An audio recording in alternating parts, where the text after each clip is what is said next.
Good morning, good afternoon, good evening, everyone. I am back. Yes, the Kev Baker Show is coming to you live again this evening, this afternoon, this morning, whatever time of day it is out there. I want to thank you all for joining me again back here on TFRlive.com. And before he has to rush off and do something himself, I want to give a big shout out to Rock out there. You know, Uni, I never ever thought I'd see the day that I'm doing as much streaming as you. And I can't quite claim to be there yet. I definitely can't. But please don't think I'm ignoring you, brother. It is just hectic right now. And at the weekend, I'll get you on Discord and I'll catch you up on everything that's going on air and off air, okay? Much love to you, Uni. To anyone out there who hasn't checked out my good friend Rock, he's the man that polices YouTube. Yes, indeed. He keeps people honest, or at least he tries to. And I must admit, in recent times, I've been very, very careful not to end up on one of his red pill to pay the bills show. And if you haven't caught any of them, folks, I really urge you to do so. So please check out Unirock 2, Unirock the main channel as well, and showing some love to my brother Uni over there. Knocking out the park, big man. You truly, truly are. So then, back to today's show. And of course, I was streaming earlier on today on YouTube. And we were getting into a really, really good article about the simulation theory. And if you can check that out at some point, I think that's really worth your time. I had Scott Lopez with me. We had some fun with it. We had some serious kind of discussion about it as well. And of course, there was always that typical end to the Kev Baker Safe Space in the afternoon, where we take a look at some of the funnier stories. So remember, I am on in the afternoons if you are looking for something to do. But we're here now at the home of the Kev Baker Show on TFRlive.com. And because I took a night off last night, I'm going to nip over to the TFR chat room and I'm going to give all of our very special Wookiees a shout out. And remember, folks, you can get to TFR chat room. It's absolutely free. I encourage you to do so. And check it out in there because you get some really great conversation that goes along with the show and so much more as well. So tfrlive.com/chat. And in there today, we have Sophia. Yeah, we have our very own AI bot in there. We would have to for the Kev Baker Show, right? It just has to happen. And then we have real people now. At least I think. I'm only joking, folks. It's the Wookiee Spread Love. Oh, I like that. Spread Love 911. That's a new name. I like that name. Bam. Carol. A big shout out to you, Carol. Time Lord. And my good friend, Smelly Pits. OMG. Bill 13. I am everything. All one. Excited Earthling. And I'm sure there'll be far, far many more as the show goes on. Big shout out to everyone that can't make the chat room there. You might be on iHeartRadio, TalkStream Live, TuneIn Radio apps, you name it. TFR is the place to be. And of course, it's where you get protection from deception and where silence is consent. So then, lots to get into today and quite interesting updates on some of the things that we've been talking about just recently. And I promise you, and I promise myself, I won't get too triggered in this opening segment tonight because I'm going to be talking about probably my favourite character in the UK. We all know who my favourite character in the UK is, right? I mean, obviously, it's one of the royal family. You know, I'm such a big royalist. I was in the army and things like that, so they mean the world to me. And I like to keep on top of what the Queen and all of her offspring and cohorts and co-conspirators are getting up to. So yeah, it's on that kind of note that we're kind of setting off tonight. And of course, we've been speaking about Prince Andrew a lot recently. And we've got a little bit of an update on him as well. But first up, I think it'd be interesting to take a look at his mum, the kind of year that she's having so far. Because I tell you what, it was just a few years ago, she called it an annus horribilis. Do you remember that, when she had a really bad year? Do you think when it comes to the Queen's speech this time round, do you think it might just be another annus horribilis that she's having? Because I would think, when you look at, some of the stuff going on this year, I don't think it would be one of the years that she'll be wanting to really look back on much in the future. But hey, let's take a look at what she herself was having to say and what's been going on apart from all of the antics and associations of Prince Andrew. So yes, where we go. Here she is here, my good friend. And of course, King Sweet, regular listener over there at TFR. And of course, we're going out live on YouTube simulcast as well. You know, he really is a big fan of the Queen like myself. So I'm sure he'll probably be really looking forward to this story, as am I, and as are all of you, I'm sure, because we all love the royals, right? They're just a cutesy family. She's just a lovely wee woman. Everybody misunderstands her. She's only ceremonial, like people say. Yeah, right. So are we ready? Are we going to get into it? I think we should. And again, I'm not going to get triggered. I just want to kind of take a look. And I haven't read this story. I want to save it for tonight. So this could get dangerous, folks. It really, really could. It's been a bad year for the monarchy. Oh, absolutely it has. The Queen may even look back on 2019 as another annus horribilis, with the fallout from Prince Andrew's association with old Geoffrey himself continuing to gather pace. Now, the Queen first used the Latin phrase, which means terrible year, in reference to the travesties the royal family endured in 1992. There she is there, look at her, all harmless and very ceremonial. And yeah, the monarch was referring to Prince Andrew's separation from his wife and Princess Anne's divorce, the publication of Andrew Morton's tell-all biography about Diana and her marriage to Prince Charles, and also a fire in Windsor Castle, to name but a few. So yeah, it was a bit of a dodgy year, right? Definitely. So here's why 2019 could come close to 1992. Everything's cyclical, right? I don't joke, folks, but you know what I mean. So it says the Queen's son, Prince Andrew, agreed to be interviewed for the BBC's Newsnight programme on the 16th of November regarding his connections to that really, really dodgy dude, Geoffrey. We've all heard that story. We went into it at the start of the week with Scotty Lopez. We went into it with Ben Emlyn Jones. And I think possibly one of the best shows out of the plethora of material that's out there on the internet right now. I think I have to give credit to Charlie Robinson when he came on and really kind of laid out some of the connections and some of the web that this dude was connected to. But continuing here to see what else happened apart from this. The interview was widely criticised, with some labelling it disastrous. I think disastrous would probably be giving it too much credit. I really, really do. And the Galactic Scott, somebody who listens to the show, he was telling me, if you would care to check it out, maybe you're not interested, doesn't matter, but I mentioned the other day that his body language, it'd be really interesting to have an expert look at that. Only, do we really need to be an expert to look at Andrew's body language? Because I don't know. I mean, I've never studied it in any great depth at all, and it was very, very telling indeed. Maybe we'll get Unirock onto it. He does body language analysis and things like that. Plus, he also makes it really, really entertaining and funny. So maybe I'll have a word with him about that the weekend, see what he can rustle up. But then it goes on to say, disastrous, and accusing the Duke of York of utterly lacking compassion for the victims of Geoffrey, who killed himself earlier this year. And if you think that guy killed himself, folks, well, hey, go figure. In the interview, Andrew claimed it was convenient for him to stay at Epstein's house in 2010, and he thought that it was the honourable and right thing to do after visiting to end their friendship. Now, I don't know, wouldn't that be pretty awkward? If you went to visit somebody, like somebody you were close to, and you were like having to sever ties because they've been caught doing something really, really evil and wrong, would you really then, after that awkward conversation, would you want to spend time with the dude living in his house? And bear in mind, this guy's a prince of the realm.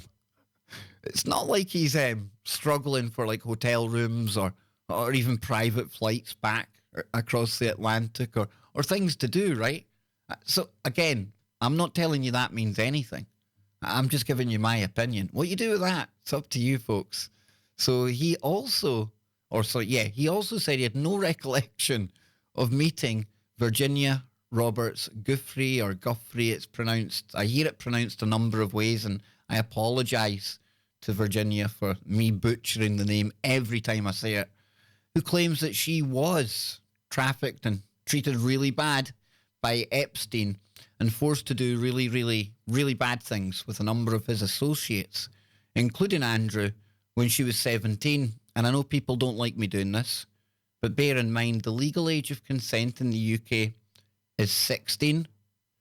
And I'm not accusing Andrew of anything. What I would like to see happen is an entirely new investigation into everything, okay? Let's get an honest and good investigation going. I'm not going to sit here and accuse him of doing the same things that Epstein was certainly accused of and convicted of. I'm not saying he didn't, but I'm very careful not to be throwing mud about, just for the sake of it, just to sensationalise something that doesn't need sensationalised, in my opinion. So the fallout has since forced the prince to step back from public duties. Yes, indeed. Go figure. What a surprise that is. And I just wonder if anything's going to happen to him in the next couple of weeks or months. And well, there's a super chat coming in. Paul Chowdhury Prince Andrew interview link in chat. I'll save that for later, DJ, and I'll certainly encourage anyone that is in there to check that out. And yes, getting back to this right now, thank you so much, DJ. I really appreciate that. It says the fallout has since forced the prince, not kept him, it's forced him. Yeah, he's been told to step back from public duties for the foreseeable future, and numerous charities and brands, including KPMG, they distanced themselves from him and the causes that he supports. Now, all 200 of his charities will have to seek new patrons. So it goes on to talk about a private jet scandal this year for old Queenie herself. Oh, go figure. I'm sure she's losing lots of sleep over this, right? In that house, that big house that she struggles to keep warm at this time of year. Usually we're told how the royal family struggle to pay the bills to keep the heating on and blah, blah, blah. I'm not making up if you're outside the UK, honestly. This is the madness that we get programmed with from a media that just bends the knee and stands there and treats them with that fawning adulation. Yes, indeed. So it says the Duke and Duchess of Sussex came under fire throughout the summer after reportedly taking 4 private jet journeys in 11 days, seemingly at odds with their views on supporting the environment. Go figure. Shockeroony. But don't let me just environmentally shame this too. You look at all of these cats that are forcing the whole kind of climate change down our throats and telling us to do this or do that, rightly or wrongly. They're the ones that are burning the most fuel and things like that, just like these two here. These people are the biggest hypocrites you find in the world. Even bigger hypocrite than me when I tell people how wrong and bad technology is. And here I am using technology to tell you. I know it's a strange world. But don't I keep telling you that? So it says, in response to the criticism, Prince Harry said, I spend 99% of my life travelling the world by commercial. I don't agree with that. I really don't agree with that. You know, I don't think he'd have been travelling commercial for the years that he was in the army, per se. Okay, so that's definitely 99% of his life. That's definitely ruled out. I mean, I know, I'm being facetious here. I'm kind of stretching it a bit. But we get the idea, right? Occasionally, there needs to be an opportunity based on a unique circumstance to ensure that my family are safe. Yeah, you know, there probably are people that would like to do really, really bad things to you and your family, and that's awful. However, I think if we look back in history, Harry, and as much as I like you, Harry, you're my most likeable royal, I think your family have done a lot of bad things to other people as well, right? People that they didn't even know. So, yeah, we'll just pass on that one. We'll agree to kind of disagree on that one. So, the Duke and Duchess of Sussex's explosive TV interview. So it's back to these two again. These two are definitely causing her much shame, old Queenie. Prince Harry and Meghan admitted they were struggling with the headlines and attention from British tabloid newspapers in a documentary which aired on ITV in October. And on a more serious note, you know, when you think of the way that the media really hounded somebody like Princess Diana, don't get me wrong. Don't get me wrong, folks. I hate the media. Not quite as much as the royal family, but when it comes to the way that they probably do, like, treat any public figure, to be honest, I certainly wouldn't want to be in the public eye. I wouldn't want to be living the celebrity, famous, royal kind of life that would put you under the paparazzi limelight. So it says they were struggling with the headlines. Yes, indeed. Meghan revealed her friends told her not to marry Harry. That rhymes. warning her that she shouldn't do it because the British tabloids would destroy her life. Now, she told of how she was not okay while Prince Harry said his mental health was under constant management. That probably comes from years of incest in the family, but I get it. You're not really truly royal, Harry.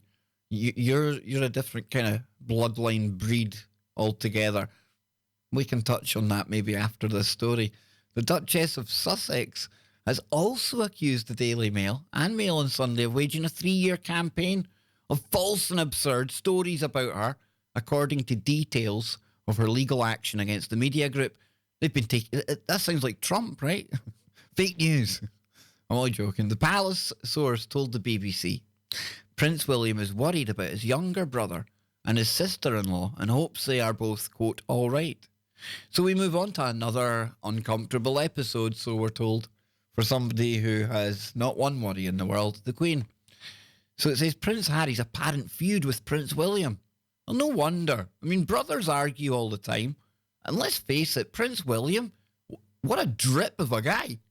He looks like the kind of dude that you'd want to face plant yourself into the bar if you ended up getting stuck with him drinking. If he was just like a commoner and you were on the bus with him, you'd be looking at him thinking, what the heck is going on here? No wonder Harry's a bit pissed at him, right? So William's concerns added fuel to the fire about rumours of a rift between the brothers. Oh, shockeroony. Breaking news. 2 brothers are at loggerheads. That never happens in any family, right? Right? This must be making it such a horrible year for the Queen. How ridiculous. Thus bringing more negative attention to the monarchy. I tell you, it's like Teflon, the monarchy. It doesn't seem to matter how much negative attention it gets. It fairly goes on, doesn't it? So Harry also hinted at a fallout in the documentary, saying, inevitably, stuff happens, particularly with such high-profile role and a family that lives under pressure. Oh, again, so much pressure. Earlier this year, Harry and Meghan split from their joint charity with William and Kate. Sources denied any feud, saying the move was largely about preparing both couples for their future roles, which are obviously on divergent tracks. Well, you've got Prince William, the 1000th member of the Order of the Garter. Yes, indeed. Also Prince William, who was delivered by cesarean or C-section on the morning of the summer solstice, you know, prematurely from the actual due date. Yeah, you better believe that Prince William's on a totally different trajectory, totally different career in the public eye than Prince Harry is. So, yeah, absolutely. And not to mention the fact that Prince Harry is probably only half brothers with Prince William. Because you can't tell me when you look at a picture of Prince Harry and set it next to James Hewitt, allegedly somebody who had an affair with Princess Diana. I tell you what, you don't need to be 23andMe or a genetics kit to see what's going on there, right? It's like the lie detector thing. When you watch Prince Andrew, you know he's lying. It's kind of hard to get away from the fact that Prince William is like the double of his father. And of course, Major Hewitt, bit of a maverick in the army. And what was Prince William? He was cut from exactly the same cloth.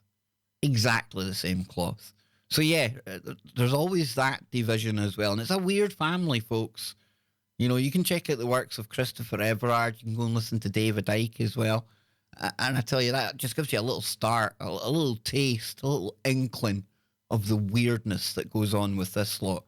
And of course, they're not even truly British. They kind of took on the name the House of Windsor back, I think, around the turn of the 19th into the 20th century because their name was like too German. Might even have been just a bit later than that. Yeah, Saxa Gotha Coburg. Yeah, doesn't sound very British, does it? But anyway, I digress. This is what happens when I talk about this lot. I go here, there, everywhere. And ain't I doing well?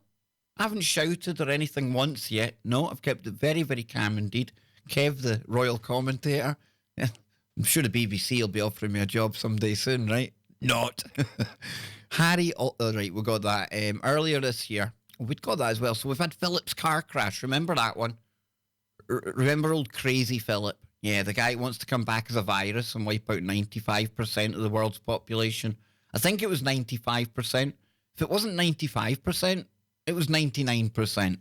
You know, it's that typical thing everyone dreams about. You know, when you die, do you think you go to the other side? Do you think you go to heaven? Do you think you go to hell? Is there reincarnation?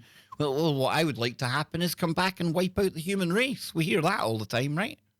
It's how crazy these people are. Crazy. And their brains are literally damaged due to generational inbreeding. Yeah, when you're a royal, that truly is a game for all the family. Oh, yes, indeedy. I know it's not comfortable, but just go and look back. It's factual. So then, in January, probably still pissed after the Hogmanay celebrations, you know, New Year, Prince Philip was involved in a car accident near the Queen's Sandringham estate. The 98-year-old. 98-year-old. You know, we live in a day and age where we have to accept that people identify as vampires.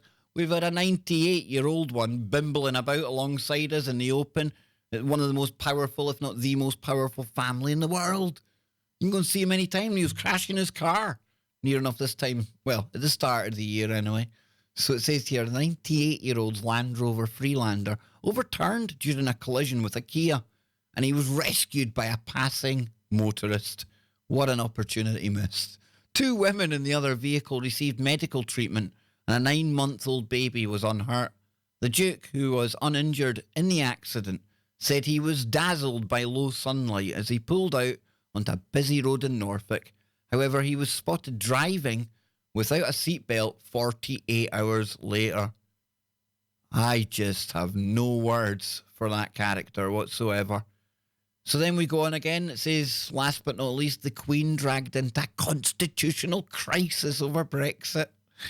Oh, yes, indeed, yeah, Brexit.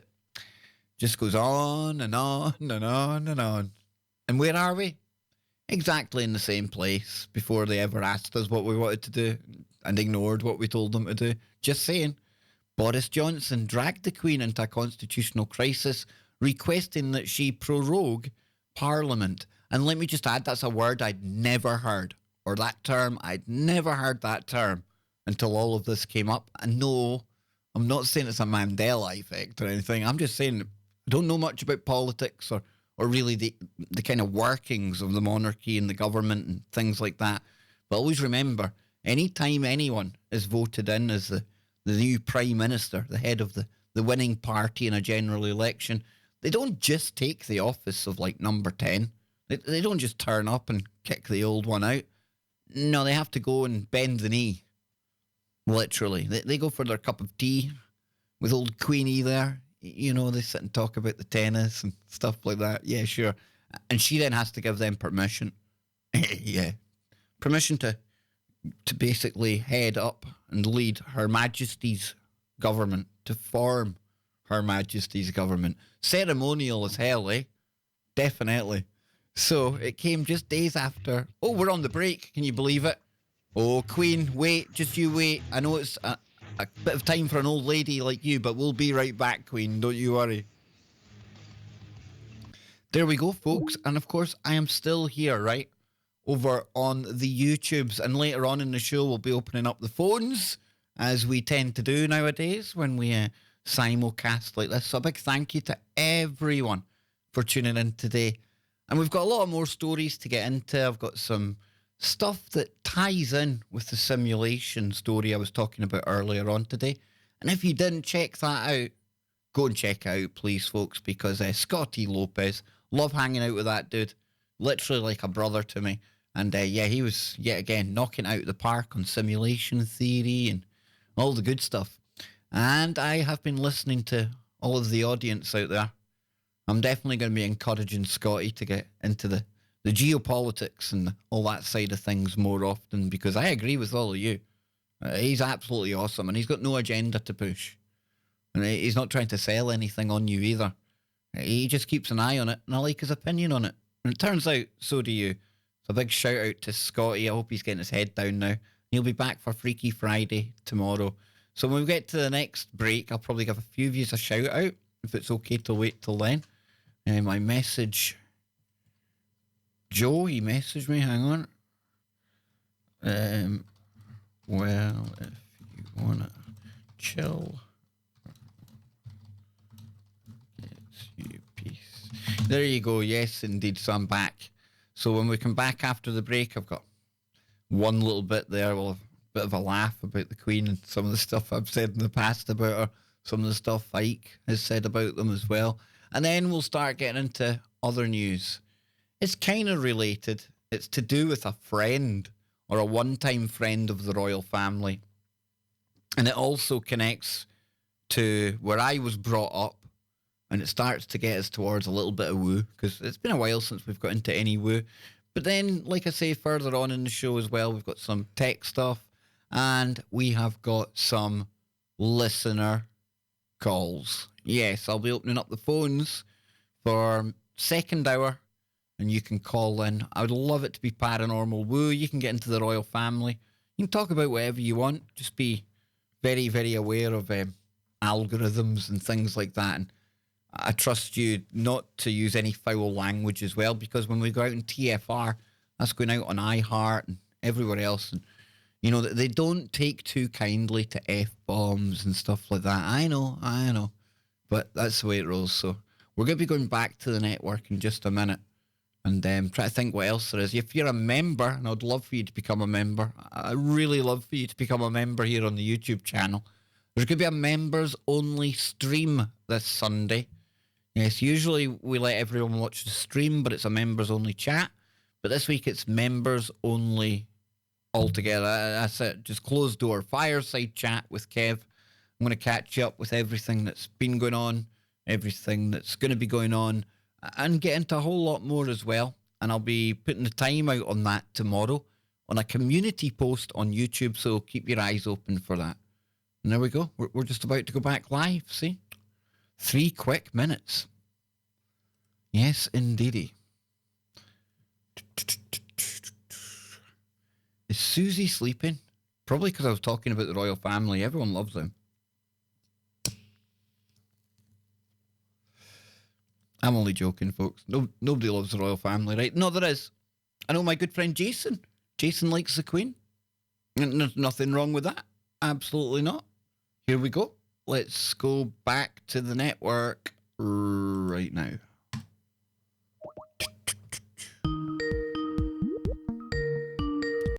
There we are. We're back. We're live. And I want to thank you again for tuning in to today's Kev Baker Show right here on TFRlive.com. Truth Frequency Radio, where silence is consent and where we give you the very best of protection from deception. Remember to check out TFRlive.com and do me a big, huge favour. If you can, share it on social media and let's add to the TFR family. It's not just my show on there. I'm one of about 30, approximately 30 shows, all equally good, all equally cool, lots of different topics covered. There's something for everyone. You won't agree with everything, but that's okay, because we roll differently than most, and anything goes. So long as we respect the fact that other people may have different opinions and different ideas from us, it's okay to disagree, but we kind of set the example for everyone out there. And not many times online these days can you see that ability for people to agree to disagree and still be able to go on afterwards without any effects to their online relationships. So a big thank you to everyone at TFR, and of course over on YouTube as well. Big thank you to them, iHeartRadio audience, TalkStream Live, TuneIn Radio apps. I'm sure I forget a whole host of places, but you know what I'm like, folks. I'm like scatterbrained at the best of times. So the other day, I was talking about Prince Andrew with, it was Scott Lopez and with Ben Emlyn Jones. And of course, after those shows had gone out there, we were met with the news. And I'll bring up a story here. Give me 2 seconds. There we go. We got the news that Prince Andrew was to step back from public duties for the foreseeable future. Talk about damage control. You know, even old Queenie herself. I think watching that interview on BBC Newsnight, that could be the one thing that really tips 19 or 2019 over the balance from just any average year to annus horribilis. Yes, indeed. That must have been the most uncomfortable time she has had, and any of them have had in a long time. Even his team of people, his skivvies that run after him, his footmen. Can you say footmen anymore? Probably foot persons now, right? But they must have all been sitting there wishing that they could disappear up their own backsides because that was awkward. And if you're somebody like in that family, in his circle, connected to him, oh, he certainly didn't do any of those people any good whatsoever. I've never seen such a disingenuous and uncomfortable kind of question and answer session ever. And I'm sure if they could wind back time, I'm sure if they could, they would certainly think twice about doing that interview again. But it was kind of inevitable. He is pulling away from public duties. Thankfully, we're not going to have to see Randy Andy too much in the near future. Hopefully we'll see him going over to the US and speaking to investigators there. But I wouldn't be holding my breath, folks.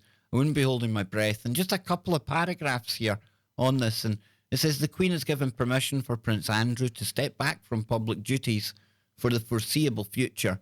And days of mounting pressure following his interview with the BBC about his friendship with the convicted bad guy, Jeffrey Epstein. Now, the Duke of York also said he was willing to help any appropriate law enforcement agency and their investigations, if required, over the US probe into Epstein. Well, after watching your interview the other night, please forgive me, Randy Andy, if I don't believe a word that you say when it comes to anything. If you were to tell me that right now it was Thursday night in the UK, approaching the early hours of Friday in the morning, even looking at the clock, I would still have to question whether you're telling me the truth or not, Andrew. I truly, truly would.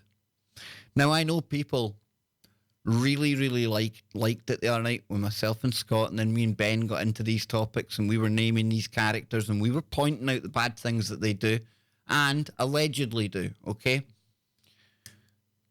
But I want you to just take a moment to think about the following.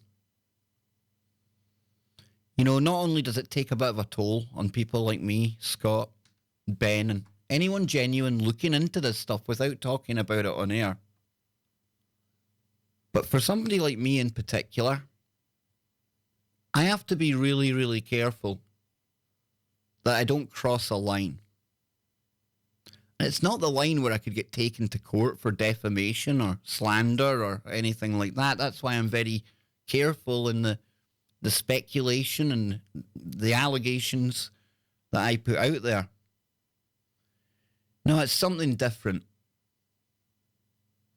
And it's great to highlight what's going on and try and raise awareness in the general public who might not be aware of some of the darker and creepier and really bad stuff that goes on. You know what I'm talking about without having to go there. And that's my point. You already know what I'm talking about without having to go there. And when we hear some of these stories nowadays, unfortunately, they're not quite as shocking sometimes as they used to be.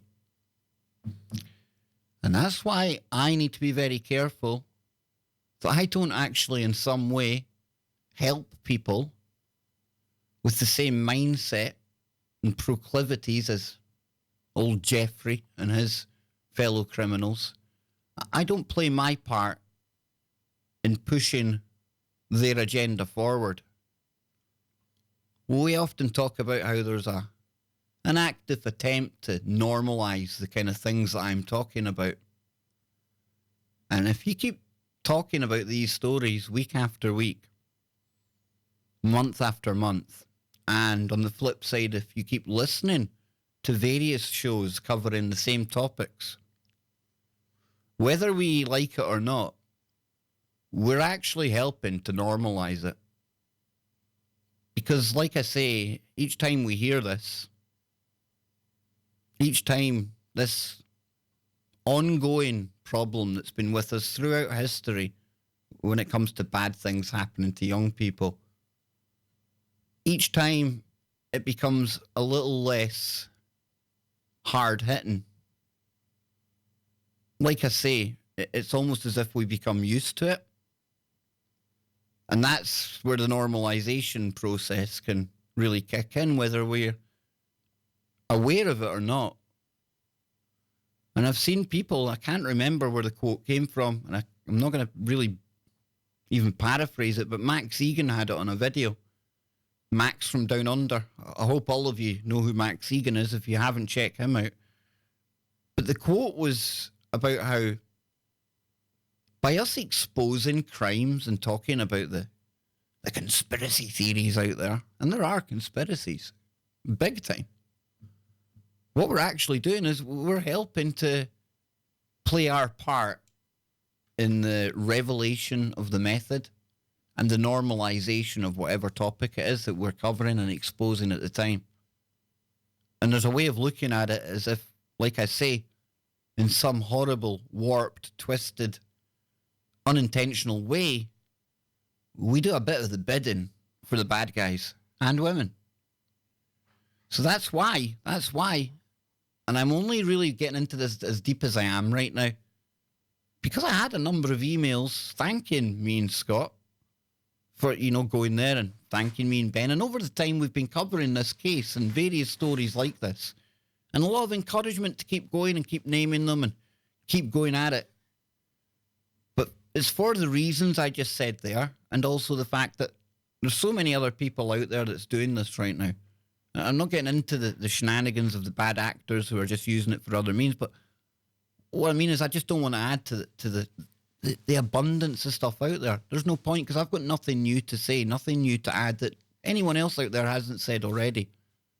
And I know that all of you don't just listen to the Kev Baker show. You get your news from multiple sources. You have to, cross-check and get different points of view and opinions, and that's how it works, And that's why you don't see me doing that kind of work every single show we go into.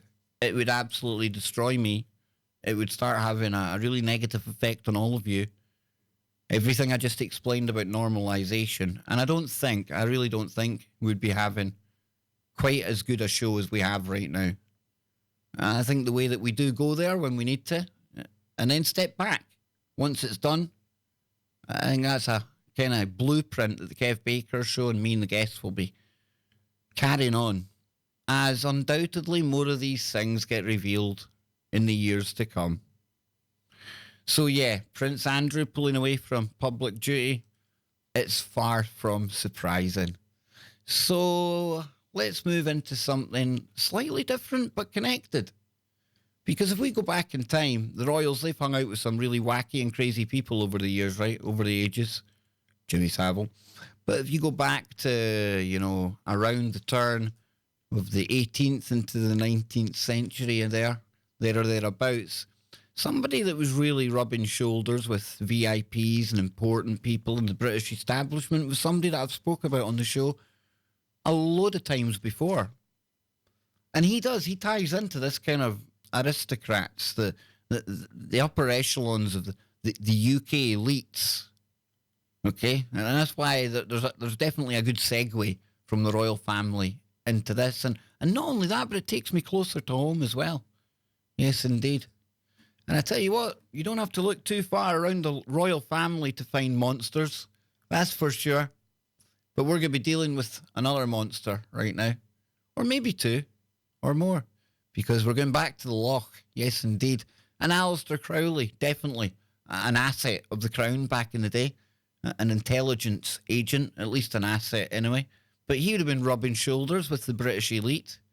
You know, I have nothing in front of me that I can use to prove he was rubbing shoulders with the monarchy or anything like that. I'm not, but there could well be. I'm very open that he probably was. Maybe some of these eyes wide shut kind of type parties out at the Rothschild mansion, right? Probably. But yeah, Crowley. And that's the connection that I'm using to take us 2 seconds. Was that the door? You sure? That was? Sorry, folks. Sorry. I honestly think somebody was at the door there. But I apologise. Okay, I was wrong. Anne's going to hit me with a shoe now. So yeah, we're going to monsters and Aleister Crowley. You see how I get there, right? Pretty cool. I thought it was pretty cruel. Pretty cruel. But one thing we've never done when we've looked at Crowley, we've usually concentrated on Boleskine House and that kind of woo, right? But Aleister Crowley himself, he has written in the past, obviously the past, he's not with us anymore, or is he? He's written about the monster, and he had stuff to say about the monster as well. And I wonder if in any way the monster might have been some reason as to why he chose that location up at Loch Ness in the first place. So let's take a look at what we're talking about here. It says Aleister Crowley and the Loch Ness Monster. Oh yes, indeedy. And it feels great to get away from the royal family. It truly does. And this story comes from our one-time guest, Nick Redfern. Now, I've reached out to Nick again. I'm going to reach out again over the weekend because I'd love to get Nick back on. Definitely one of our more memorable shows here in the whole 1,210 episodes that we've done, including today. 1,210. Unbelievable, it truly is. But let's get into it, all right? Because it's Mysterious Universe. This is the Kev Baker Show. And that's what we do here. So then, much has been said and written over the years regarding, let's see, hang on now.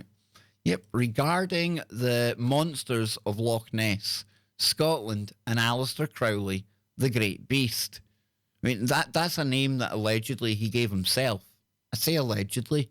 I'm sure he did. But I've never, seen it factually, so I keep it open.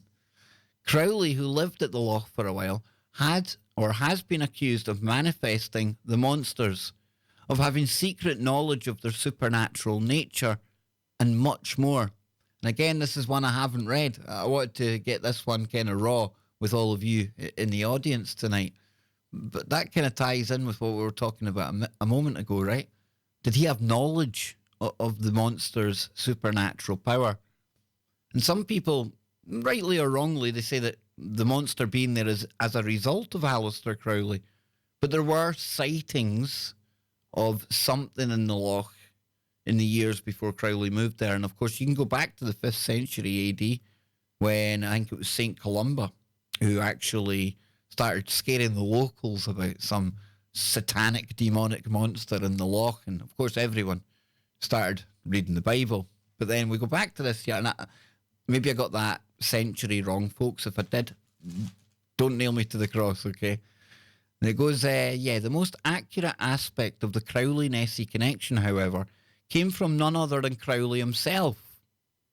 Now, in late 1933, Crowley was invited to write an article on the Loch Ness Monster controversy for the UK newspaper Empire News, which was founded in 1884, and that is no more. I was going to say, I've never heard of that, but it's gone now. Quick drink of half-cold coffee. Crowley took up the challenge. His article was published on November the 12th, 1933, under the heading and subheading, The Magician of Loch Ness, Uncanny Happenings at Manor of Boleskine, Evil Influence. Crowley began as follows. I have been very intrigued by the recent stories concerning the appearance of some fearsome monster about 30 feet long, with eyes reported to be like the headlights of a motor car, which is alleged to lurk in the depths of Loch Ness. Interested because at one time during the pursuit of my investigations into magic, I owned the notorious manor of Boleskine and Abertarf, situated on the southeast side of Loch Ness, halfway between Inverfarig and Foyers. I say notorious because long before I purchased the manor, it was already the place around which a score of legends had been woven, all of them of a mysterious nature. Thus, the head of the old Lord Lovett, who was beheaded after the 45, and that's the 45 rebellion, was believed to roll up and down the corridors of the rambling old place. There was another legend that a lunatic had murdered his mother by smashing her brains out against the wall, and that she returned to, at times, to pick them up again. These alone had sufficed to give Boleskine an evil reputation, and my own experiences, there by no means diminished that evil reputation. Crowley continued as follows. So you will appreciate my interest in the latest story of Loch Ness, about which there has been so many speculations. I notice that the monster has been seen by a number of reputable people who speak in odd tones, some suggesting that it may be a survival of some prehistoric creature released from the fastness in the earth by recent blasting operations in the district. Now others that it is some mysterious monster from the deep which has made its way to the loch, from which it cannot now escape. I know not. I only know that all the time I have known Loch Ness, it was always been regarded by those living in the vicinity as the loch which never gives up its dead. Divers who have gone down as far as 200 feet have told of huge fissures and holes in the bottom of the lake. Now, he was English, so it's a loch. It's not a lake, it's a loch. Get my Scottish accent on there. Whilst the deepest soundings have yielded over 700 feet as its depth in places. Now, I have no knowledge of this monster, but I have knowledge of the manor of Boleskine, where many uncanny events happened during the time that I lived there. Crowley then addressed the controversy-filled matter of Boleskine House itself. Oh, this is good. This is really good. I should have put on some atmospheric background music. Maybe I've got the thunderbolts and lightning kicking about here somewhere. Maybe. I don't know. You know it. You know I like the whole kind of atmosphere when we're getting, especially Boleskine House. And yeah, I've got the goosebumps right now. Even reading a story about that place where I had that most otherworldly experience and then some. Like I say, even reading stories about this place is enough to put the heebie-jeebies, or as we say in Scotland, put the willies up you. Yes, indeed. So, it was in the early days of my magical studies that I decided to look around for a suitable place where I could prepare myself for the great operation of the sacred magic. Now, I don't ever remember using that term before. And it's in capitals there, the great operation of sacred magic. Oh, nice timing, Lightning. And one of our listeners, Armand, I'm sure Armand would really know, absolutely really know what he's on about there. What Crowley's definitely talking about. So then, it had to be a house in a secluded situation with a door opening to the north from a room in which I was to make my oratory. Outside the door, I had to construct a terrace covered with fine river sand. And at the end of the terrace, I was to construct a lodge where the spirits might congregate. Now, this is Alistair Crowley, his own writings himself, not me making this up, not me relaying this to you. And I've said often in the past about the sand and everything else, so let's get even further in here. All these instructions I had gleaned from my master of the lodge, of which I was an initiate. At the time, I was a young man with a fortune of 40,000, prepared to spend every penny of it on the achievement of my purpose. Now, of course, 40,000, it's not nowadays money, it's back in 1899 when he first bought that property. So he was prepared to spend every penny of it on the achievement of my purpose. But I had scoured the country for a suitable residence in vain before I lighted upon Boleskine, which fulfilled all my requirements. The great, and I'm quoting again, operation. The great operation was to be commenced at Easter. I set aside the southwestern part of the long, low building for my work, constructing my terrace and lodge outside the largest room there, in which I set my oratory proper. This was a large wooden structure lined with mirrors, which I had brought with me from my temple in London. Now, I've really gone and got more heebie-jeebies here because I am quite convinced. I would say I'm 95%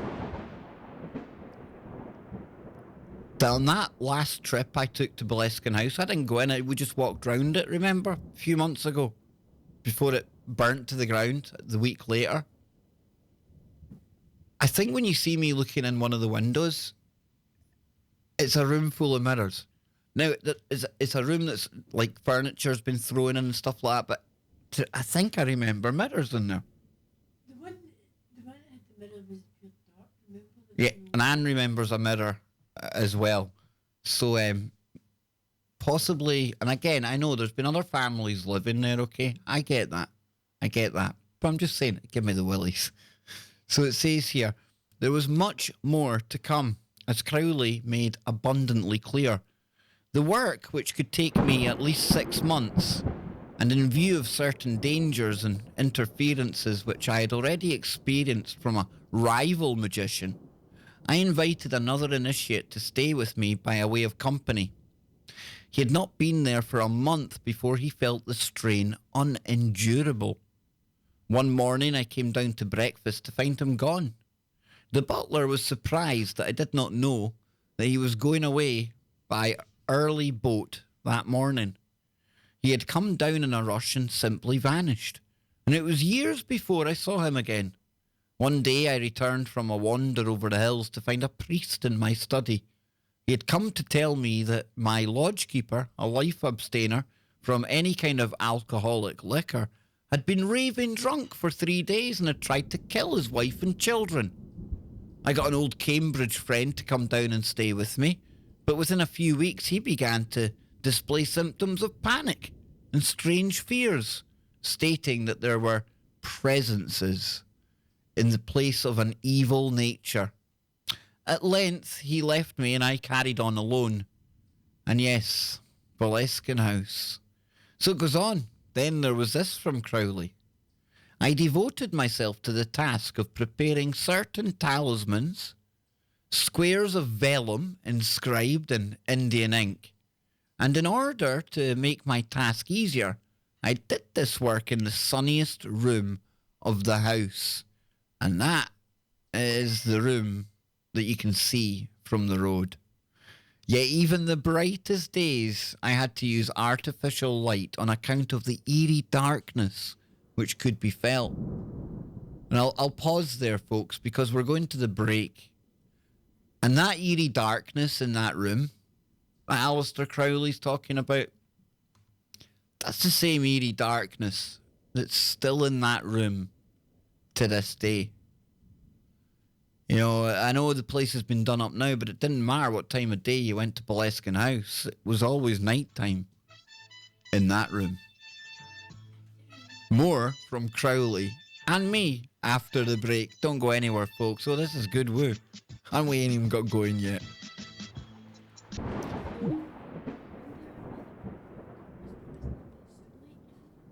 And I know you can't hear that there, but a big shout out again to everyone over there at YouTube. Anne was just saying, you know, that was the place when you looked in the window, you couldn't even see anything looking into the room. And it was a bright day when we were there, as proven by the videos taken, you know, the pictures that were taken as well. I don't know if I'd describe it as the darkness touching you, but it's definitely a darkness that certainly consumed everything in the room. Whispering in the ears, things sounding like it was getting thrown about, creaking out in the hall, going out into the hall, and the creaking in the room. And oh, I'm telling you, folks, I'm telling you, if I could go back and have my time again, I certainly wouldn't go through that experience, let me assure you. But yeah, we're going to get back into more of this on the other side. And of course, we're going to be opening up the phones at some point as well. Love to get your creepy woo. That would really make my day here on the Kev Baker Show. And not only that, you know, we'll be going back obviously to TFR in a moment, but the whole of the TFR audience will get to hear your woo as well. I want to thank, how many have we got here? 176 on the simulcast. That's awesome. And bear in mind, when you start to factor in the figures of the radio audience, you're talking thousands of people out there. So yeah, this is your chance to give people your woo. I tell you what, though, you're going to be a hard match to meet the old Crowley boy, right? He's definitely knocking it out of the park today. So yes, indeed. We've got Lisa in there. Neil in the chat room. ZX81, somebody messaging me. Yes, indeed, it's my mum. No surprise there. Let's see what we've got here. Okay, let's see. And then ZX81, big shout out to you, brother. Cricket, Queen Goddess, Jason. Randy Mel. That's a name and a half. We've also got Bill O'Connell. Let's see. Nothing is, or nothing as it seems. Absolutely. Absolutely. That should be printed on money. Not even the money is as it seems, right? Matthew Blackman. Good to see you, brother. I hope you're doing well. Jimbo. Queen Goddess, I think I got you. But if I didn't, how are you doing? Brian, how you doing, man? Jennifer in there as well. That's great to see you. Welsh Ripper. Black Templar. Oh, indeedy. Who's been watching Oak Island? Oh, man, let me take a note of that. Oh, Oak Island's been awesome so far this season, right? Yeah, let me just write that down there.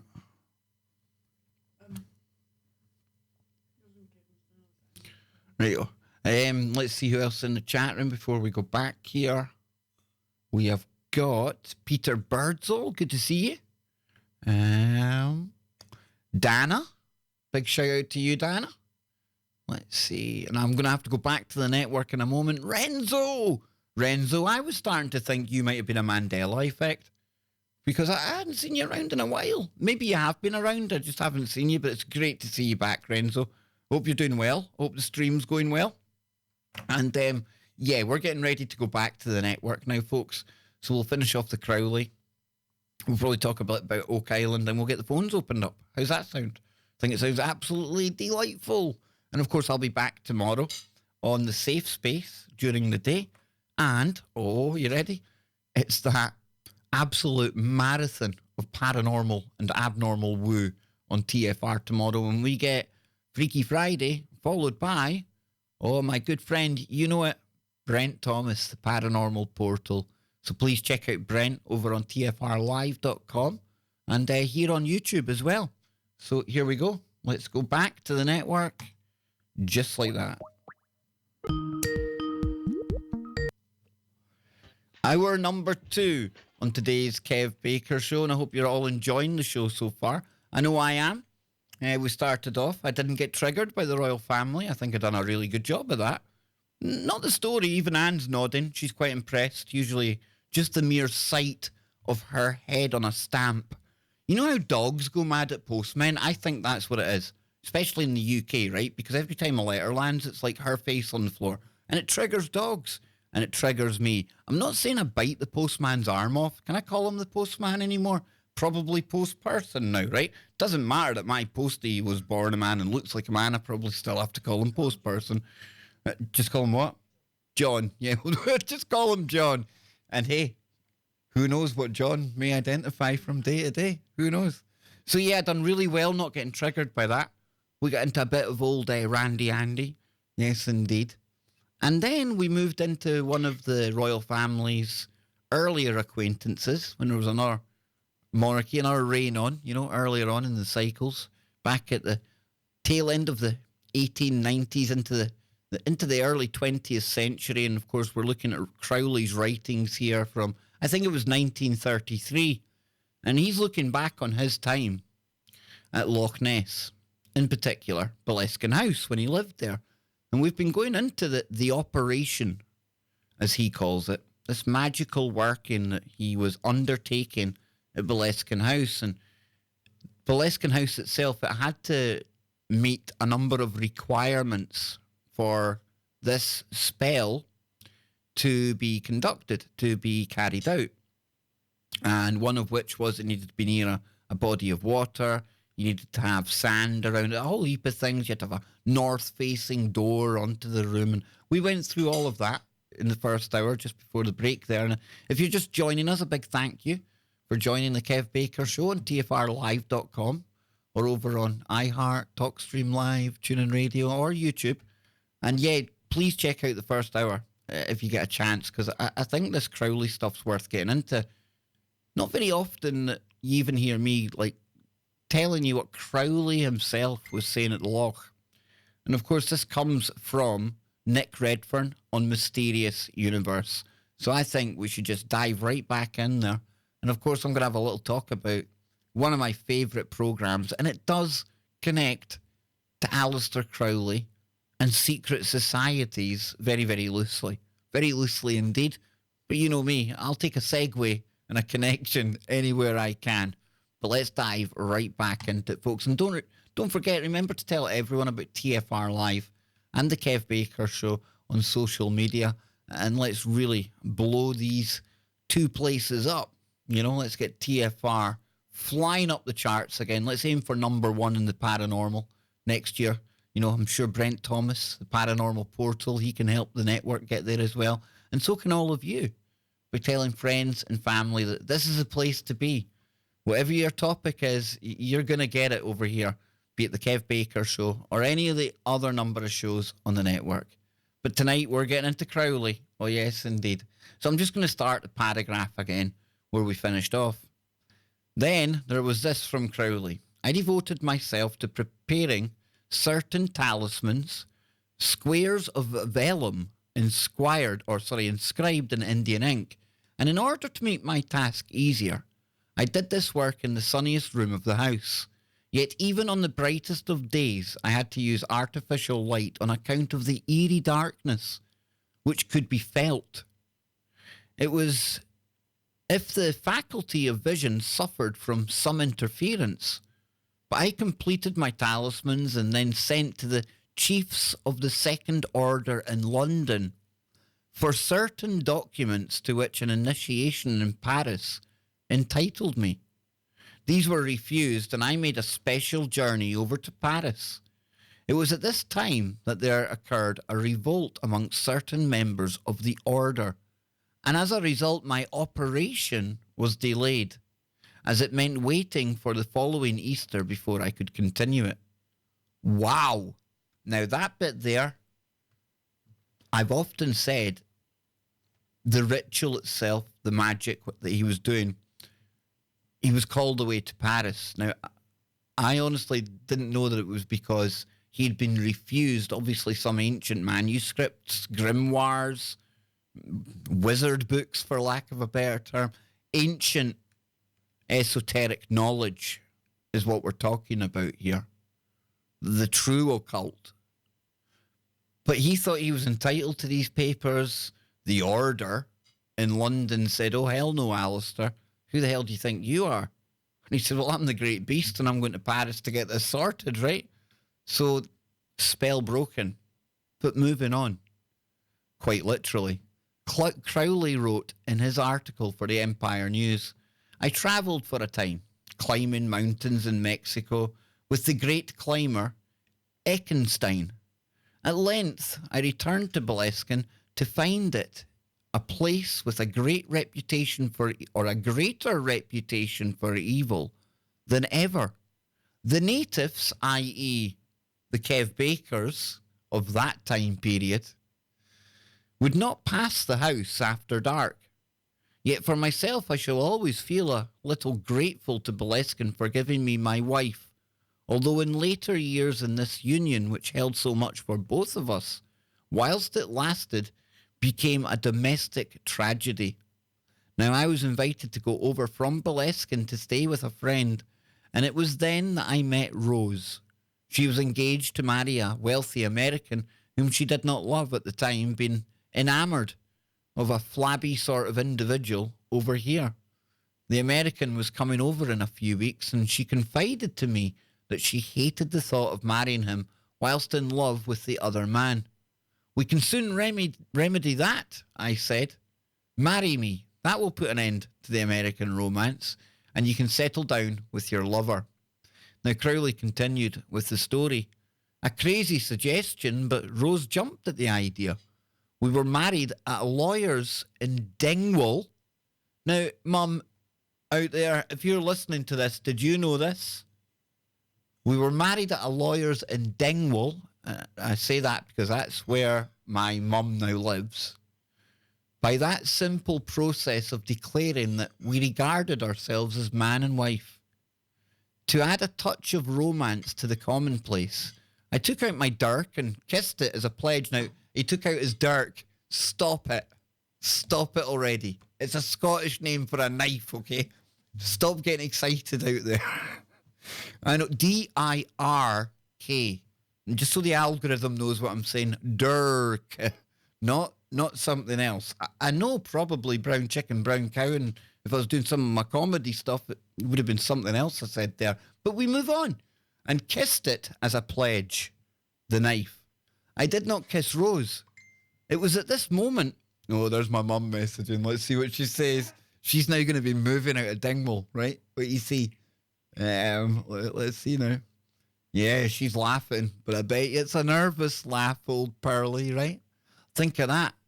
You know, there we were, born and bred in Fort Augustus, just miles from his house. And then when you move away from there, you know, against all odds, you know, family, born and bred, generations in the Great Glen at Fort Augustus. But my mum, she had to move away for work with my stepdad and my brother. And they turn up in a place where Crowley got married. Oh, the connections run strong, Pearly. Yeah. I'm only joking. Well, I'm not joking, but it's a bit weird, right? So it was at this moment that my bride's brother burst in upon us to stop the folly. But suddenly Rose took command of the affairs, and she told him to go to the devil, as she was going off with me. I don't know whether it was my indifference to her and a sort of gratitude for getting her out of the hole which purged her heart of any infatuation for her lover. But the fact is that Rose fell in love with me. And if you've seen pictures of Alistair Crowley, that's pretty magical, falling in love with that cat, right? Oh, what money will do, eh? Beauty is just a bank balance and a light switch away, ladies and gentlemen. She was a beautiful and fascinating woman of high intelligence. Obviously not. Just saying. And the honeymoon which followed was an uninterrupted beauty. Beautitude. He uses some words, this cat, doesn't he? But then again, he probably deliberately uses words because what are words? Words are actually nothing more and are in fact spells. All of them with their own power. We travelled from Cairo, we went out and spent a night sleeping in the king's chamber of the Great Pyramid, and thence up country for some big game shooting. Now, when he was in Cairo, in the pyramid, he was allegedly contacting and speaking to, now it's either Pan or Lam. I apologise, but it looks like a big alien with big eyes and a big head. And the very people that started TFR, the amazing Chris and Cherie Geo, I followed their journey even before they had the idea of setting up TFR. And I remember that, and I've gone over that before. And that's why it's really so close to my heart. And I'm really, really proud to be on the network, you know. And I would never let Chris and Cherie down. But following their journey, you know, it's been amazing. And just recently, near past, they went to Cairo themselves. They went to Egypt. They felt a calling. We'll sometimes talk about how I feel a calling to go over there, how so many other people would love to see the pyramids. It's going to be one of the most listed item on bucket lists around the world, right? But maybe you do and maybe you don't know that Chris and Cherie, they didn't just go to Cairo for like some kind of holiday, some kind of jolly or anything like that. Or yeah, they had a good time, but they were doing serious work as well. And without taking too much away, and I encourage you to watch Beyond the Veil over on YouTube, where they've got a lot of clips of when they spent the night in the Great Pyramid, doing works that absolutely was undoing some of the shenanigans that yours truly in the story here, Alistair Crowley, was getting up to. Now, I urge you all to go and check that out over on their YouTube channel. I think you can get their archives Beyond the Veil at tfrlive.com as well if you're a subscriber there. Again, very interesting stuff. And I urge you all to check that out. Some of the footage that they got from within the pyramid, I think it's possibly up there with some of the very, very best in the world, because they get footage of the underground, the subterranean chambers. And it's quite magical what you can see with their high-definition cameras. So I'm not going to give any more away than that. Go and check it out, Beyond the Veil. I know I went off on a tangent, but it wasn't a tangent, because that shows you how everything is connected. Things we're sitting talking about here, and the woo, and Alistair Crowley ending up in some way with this lady. They go to Dingwall, where my mum stays now, and Boleskine House, where Crowley lived, scene of my terrifying paranormal event that continued as an episode, a running series. And now the Cairo thing, Chris and Cherie. I don't know. It's just weird. It means nothing, I know, but I see patterns and synchronicities, and I don't know. I think we're on to something. So back to Crowley. And who else agrees that this is definitely one of the best takes we've heard of what was going on up and around Boleskine and with Crowley himself? Why? Because it's coming from him. And I get it. We can only take it at face value that he was telling us the truth. And I'll leave it there, because let's go on to see what else he says. I'm keen to find out.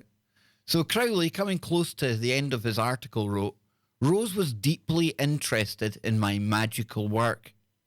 And on my return to Boleskine, I started to prepare once more for the great operation. Suddenly, I knew that a rival magician to whom I have referred was attacking me. At this time, I kept a pack of bloodhounds, and he succeeded in killing them off one after the other. There was absolutely no sign of any sort of disease. They simply died. The servants, too, were continually becoming ill, one with this complaint, one with the other. Action was necessary. One morning we heard screams and oaths from the direction of the kitchen. One of the workmen had suddenly become maniacal and attacked my wife, who was making her usual morning inspection. We overpowered him, and shut him in the coal cellar until the police arrived." Now, I just want to go over this again, right? Because I think this is really important. Really important. And I'll explain why in a minute. So suddenly, I knew that the rival magician to whom I have referred was attacking me. Now, we spoke about psychic attacks, spiritual and psychic warfare here on the show many, many times. And you are hard to separate, if at all, the spiritual world from the physical world. And when you're dealing with people like Aleister Crowley and a rival, you're talking about high magicians. Very, very powerful people indeed in the arts of spiritual and demonic attack and psychic warfare. And it said, at this time I kept a pack of bloodhounds. Not that it wasn't terrifying enough having Aleister Crowley living in the area doing spells, but he's got hellhounds in the garden as well. And he succeeded in killing them off, one after another. There was absolutely no sign of any sort of disease. They simply died. The servants, too, were continually becoming ill, one with this complaint and one with the other. Action was necessary. It's there I want us to really think about things, right? Now, I can't ever tell you that what happened to me approximately 6 months after going to Boleskine House was in any way, shape or form connected. I could never prove that. Nobody can. But over the time, since my heart attacks and everything else that happened in the time from Boleskine House until then and subsequently, so many people have suggested and had the opinion that perhaps the two aren't separate. And I tell you what, when I'm reading this here about how there was obviously a lot of magic around that location, in fact, some of it making people sick with one thing or another, and people, the bloodhounds, I know they died. That's certainly touch wood. Myself, that hasn't happened to me or any of the other people who had misfortunes after going there in the recent past. But when you think of the whole heart attack thing, what was it the cardiologist said to me one of the last times when he started to say that, you know, we'll just go down to one time a year? I get it, I've got other stuff I need to see doctors about. But he called me one of these unknown unknowns, or a known unknown, sorry. Because they couldn't pin it down on anything. Certainly had double heart attack, and then 6 months later, you know, all investigations and just none the wiser as to what really, really caused that. Went in expecting to get stents. They done the keyhole thing. They had a look and they were shocked. They were like, well, hang on. Don't need stents. This test, that test, another test. No way of pinning it down. Does make you wonder. It just does make you wonder. And again, I'm not hyping it up. I'm just giving you my honest feelings at the raw first reading of this story. I would be lying to you all if I was to say, well, I didn't make the connection there when I was reading that. And again, it might mean absolutely nothing. I would say the likelihood it means nothing. However, still that chance, you know.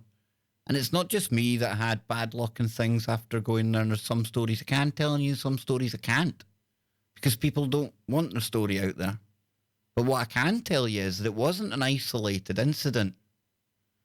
And that's why I really worry right now, because you've got that Boleskine Foundation, as well intended as they may be, to be opening up that place. Remember, when you've got portals and magic and stuff like that, time is not relevant. Time's nothing. It's there. Once it's done, it's there. Now, I'm sure you could have some way of closing a portal or casting things out, but I'm sure Armand, my friend, when he went up there as well, I'm pretty sure he felt it. I'm pretty sure he would tell you what I'm telling you about that place. If I brought my brother and his friend on here, they would certainly tell you about a number of times they went there and a number of times they'd have stories to tell you. There's a message going right now. I won't say from who, but it's obviously one of them listening to this. Wow. Hang on now. I'm not going to say who this comes from, but a big shout out to you, big man. You know who you are. You know who you are. I'll give you a shout out if you message and say it's okay to give you a shout out, but I'll keep you anonymous. And I know this dude knows what he's talking about because he's still up around that area. And he says, reference the show. I've been told that the folks that live in the lodge are all ill.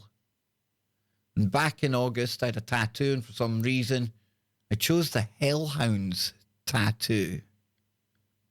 Where did he get that idea from, Greg? Did you like... Oh, dang. Dang, dude. Yes, that's weird, man. Oh, don't do this to me. Right, moving on, because that was pretty queer. We've still got one paragraph to go. He wrapped up like this, and yeah, right about now, Greg, you'll realise that I'd slipped up anyway and called you Greg. That's a family friend, absolutely awesome guy. Off his head, totally off his head. And if you've seen like the pictures of me at Roslyn Chapel, you'll see the big man there. It's not that I'm small. It's just that everyone around me is really, really tall. I'm actually a decent size. They just make me look small. I'll stick with that one, right? So it says he wrapped up like this.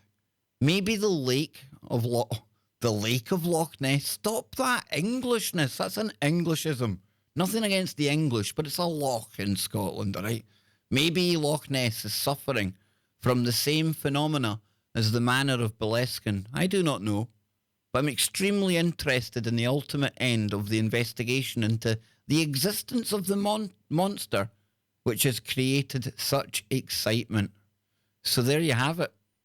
Crowley, in his very own words concerning Loch Ness, Boleskine House, and those pesky mysterious monsters. Folks, please check out mysteriousuniverse.org. Nick Redfern. There he is there. I mean, you probably... The name, if you were to see him on Ancient Aliens or something, or any number of documentaries out there, you'd know him right away, but he is the man when it comes to this kind of stuff. He truly is. And yeah, definitely enjoyed that. There's a whole section there about Crowley. We're almost coming up on the break, folks. And don't worry, I haven't forgotten. I just didn't see the point in putting on the phones during that segment because obviously I was reading that story and I wouldn't have wanted to keep you hanging on the line. So when we come back after the break, though, that's exactly what we're going to do. We're going to open up the phones for all of you out there. So that means if you want to be a part of the Kev Baker Show, all you have to do, and I'll be opening up the phones after the break. But get a pen, get a bit of paper, get your mobile phone out, type it down, save it. The number is, if you're in the US, 213-233-3998. That is 213-233-3998. If you're over here in the UK, it's 0044 203 393 2871. And that's one last time, 0044 203 393 2871. And you know what I'd love to do in the near future, folks? I'd love to set up a round table with myself, Scotty Lopez, Joe in there possibly as well if he's got time, and get Greg, who I was talking about there, and my brother as well. And I think we should all just get together and we can talk about some of the woo. And of course, Greg and my brother, they're a couple of intrepid ghost hunters. Yeah, not quite on a par with you, Jason, one of our listeners out there, but they do. They play the ghost box and they're definitely very keen to get further into it. But it'd be great, I think, to get us all on here one night and we'll hash it out. Not just Boleskine, we'll just talk paranormal woo in general. We'll talk about the supernatural, all the ooga boogas, some personal stories. And we'll open up the phones like I'm going to do after the break. Yes, indeed. This is absolutely awesome stuff here today. Why? Because all of you are here to share it with me. Don't forget, the home of the Kev Baker Show, Truth Frequency Radio, where silence is consent, and where we give you absolute protection from deception. And you need that. You do need that when you're living in idiocracy, IRL, Bizarro Land, Upside Down World, the Matrix, call it what you will. Definitely need all that protection that we offer here from all the deception that's flying out there in the info war. We'll be right back after the break. Don't go anywhere. Phones will be open. I need to get a big alarm, a big kind of like whatever a big thing is. Yeah. A big ringer. That'll do. We'll be right back, folks. Don't go anywhere. I've got no idea what happened to my brain there. People on YouTube, I think I commonly refer to that kind of thing privately as a brain fart. Sometimes I have brain farts. Not like the politician that farted on air. Remember him? Shawwell. Is it Sawwell? Shawwell? Something like that. Shartwell. Because he certainly did Shartwell. Absolutely. So yeah, when we come back after the break, we're opening up the phones. So I think that was really good stuff about Aleister Crowley. I must admit, enjoyed that. Definitely enjoyed that. Black Templar. If possible, try to have someone skilled to try and analyze your aura and clean up any energetic residue or attachment you may accidentally have picked up at Boleskine. Shit often tends to keep giving. Well, that's why I'm very glad that I'm very good friends with Mr. Bill Bean. And I do have a number of other people as well that definitely work on that kind of thing. And touch wood, since Bill's been on the case and other little things, you know, that I've been doing in the background. Touch wood again, big time. I did have the shadow dude in the toilet one time. You know, that was the thing that really kind of made me throw myself in front of Bill Bean when I started seeing things out the corner of my eye. That was the one, Anne, wasn't it? Yes, indeed. There you go. So, yeah, I don't know, maybe you people have been to places scarier than Boleskine House. I don't know. 2 seconds, folks. I'll be right back. 2 secs. Everything, you need me to get you anything else now, Anne? You sure? You're all right? Anything else I can get you in the 3 minutes before we go back on air? You know, not that we've got like thousands of people tuning in.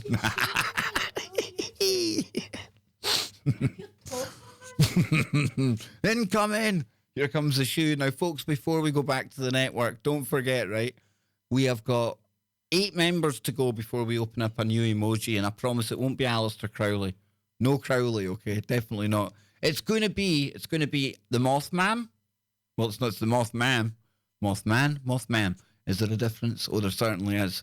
But then I've also got the next emoji ready for after that, or at least it's an option for you, the members, to choose from. And talking of members, remember this Sunday. Members Sunday. Now that's a mouthful. It's going to be a members only stream. Members only stream on Sunday. And it's going to get right down, right personal, and the fireside chat. I urge you all to be there if you're a member of the channel. If you're not a member, you're more than welcome to join us.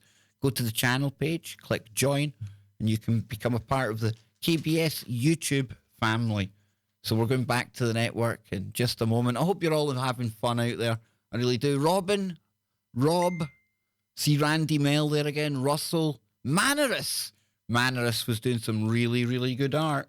See, now we're getting more messages again. Here we go. Yes, indeed. Here we go. I'm just about to go back to the network. Let me check the time. Who says us toxic dinosaur misogynist men, you know, who says we can't multitask? Eh? If we can have periods, we can multitask, okay? I'm telling you. I had to sneak something in somewhere. You knew I did. It's the way I roll. And yes, we've got people on the line. So that reminds me, when we come back after the break, I need to add the phones. See, sometimes I forget to do that. We've already got a caller. How cool is that, folks? This is awesome. Here we go.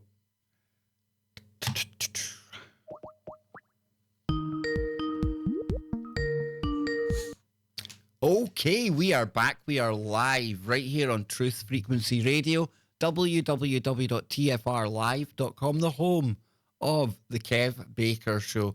Yes, indeed, a big shout out to all of you TFR fans out there. I know that so many people, not just this show, but a whole host of the shows across the network, you're always here giving us your support, and we cannot thank you enough.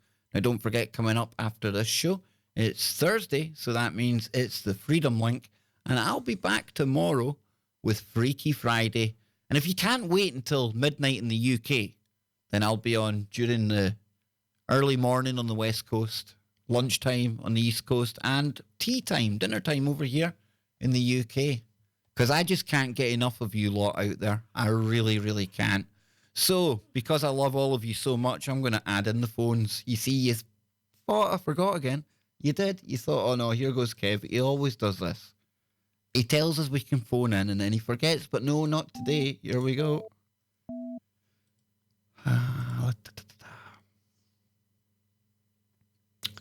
Okay, here we are. The phones are just connecting. The phones are connected. So let me go to today's first caller. I feel like a real radio host when I do this. It's really cool. So then, we're going to area code 469, and that is one of my favourite states in the whole of the US. All of them amazing. But then there's Texas. Oh yes, we're going, like I say, area code 469. You're on the Kev Baker Show. What's your name and how are you doing? Hi, I go by Hey there. That's Worrisome. How are you doing? What's your name, sorry? I go by That's Worrisome. All right, that's really great to have you calling in. So what do you want to get into on the show today? Thanks for calling in. Oh, thank you. I appreciate y'all too very much. I just wanted to briefly tell you my Mandela. Oh yes, story. please. I love Mandela true effect life. stories. A real life story. Through some unfortunate events, I ended up with only 100 photographs of my whole life left over. And about 3 years ago, I went through them because I was moving, and I found the picture I took in 1974 of my first home, which was on a corner. So I took a picture of the sign. You know, it was supposed to say Lennox and Dorothy Lane, but that's not what it said anymore. The photograph had changed. Oh, wow. One of the streets were correct, but the other was wrong. And I went, oh my God, this is real. I mean, it's in my life real. Now, yeah, So- now this is what I tell people all the time. I say to people, you know, don't ever knock the Mandela effect because it's something that's very personal. And this one in particular, I mean, this is very personal to you. And is this the first time you've really experienced one yourself, or Yeah, I know that's- you'll have I heard mean, of the Berenstain and the Berenstein Bears. To somebody in the UK, that one it really doesn't apply. But so this photograph was your first taste of it, then, right? Yes, and that was back when you had to go take your camera out and take a picture, you know, and it was a photograph that had been developed and everything has a negative, you know, the whole thing, you know. You see, this is And where it it had gets. changed. This is where it gets really hard to kind of. My brain starts to hurt because, like you're saying there, I mean, you're talking about Does something. me too. Yeah, you're talking about something physical, like a real photograph. That you know what it said, you know what it should say, and then somehow. I know what street I bought a house on. Exactly, you know. and then somehow all of that changes it, and you know, to make you feel a little more comfortable, so you know that you're not alone. I know of a few people who are talking about personal Mandelas. Now, obviously, it's a lot more kind of fun when on the show, if I'm talking myself without any callers or anything, if I go into some of the kind of pop culture ones, the famous ones. But for me personally, little stories like the one you're giving me here that's personal to you, the kind of stories that I get from other people. I know somebody who at one point there was no trees in one part of the street, and then one day massive trees there. I know somebody that used to Oh, my take goodness. somebody used to go through one part of a town, and they had this shortcut that they would take, and they'd been doing it forever. And then one day they go to take the shortcut, and it's like wilderness. It's like the whole like road that they used to drive. It was like derelict. And they spoke to somebody, and they said, "Wasn't this a road?" And it was just like, I'm not sure. And like they were totally confused as well. Listen, I wish I could It tell. does. It does cause mass confusion in your head. You're like, okay, am I crazy? You know. Now, have you ever gone I on? know the street, and I've looked it up too. You know, so I know it's there. Have you ever gone online at all to check what people say, or have you like what? How do you I try explain to it? just avoid it because, I've just, I've had enough experiences. I've got an orb experience. I can be driving down the street when I was younger and have the street lights go off as I was coming and have them come on as I went past and just all kinds of crazy stuff. Oh, So, that I so I tell try you. to stay out of the woo woo, but I do appreciate your show because I can identify with some of it and I feel like I know some of y'all, but You see, I think you're the only that's person I could tell the Mandela that thing well, to. absolutely, and I think that's something that really bonds this audience together more than anything. Either we love the paranormal, we love the woo, and not everyone's experienced it. But I can tell just listening to your voice that you've definitely had your first-hand experiences. This time with Mandela and that stuff with the lights and everything. I don't know, but I think you should maybe think about maybe writing a book or definitely talking more about these things. Well, it'd be as big, thick as War and Peace. So now, Because can I ask you? Can I I ask? just try to avoid it. Can I ask then? Is there any like family history? I mean, if any of your like Oh yeah, there is because this some serious family history. oh Yeah. this is something that turns up all the time. Now I don't know how much you want to share or anything like that, but even if you don't want to share anything, that's really interesting because, like I say, so many times you hear about people that are tapped into the supernatural, for lack of a better term. That there is this generational thing. It's almost like it's passed down in the genes. It is, well, it's a matchup between bloodlines that you end up marrying into too. So it's crazy, and I was so naive all my life. I just tried to get out of it, but I'm still stuck in it by my family, and I don't know how to get away from it. But I've struggled for 40 years or more after realizing the mess I was in, and I still can't get out of it. Well, if you ever need So people to talk to or somewhere to hang out, or if you want to drop me a line at all, if you've got a pen there, I'll give you the email address and you can write to me there and I I'd can. appreciate that. Yeah, absolutely. So it's KBS Discord, Discord. Oh, great. Yeah, it's KBS Discord at protonmail.com. Oh, good. Okay.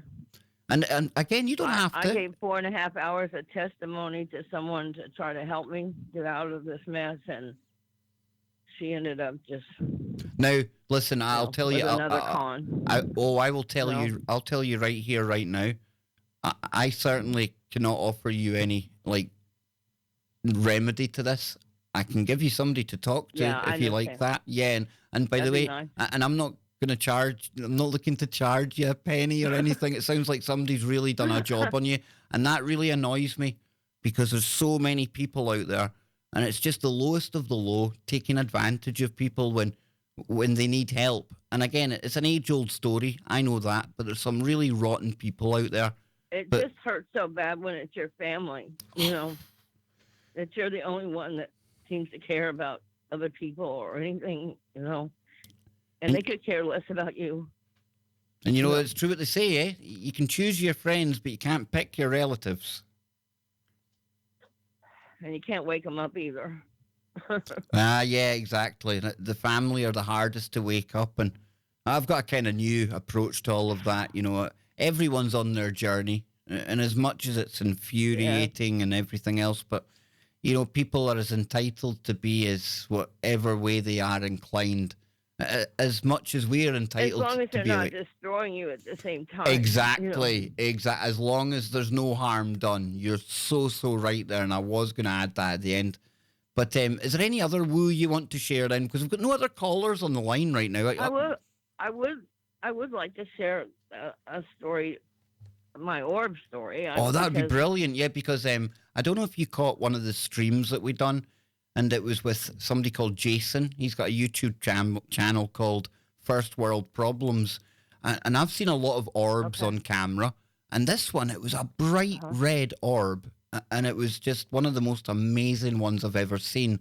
and he was telling me that when you look into the science of orbs, and again, this is going to be very subjective, but some people say the color red, that denotes something that's actually protective, a positive kind of energy. Oh, really? Yeah, Mine was blue.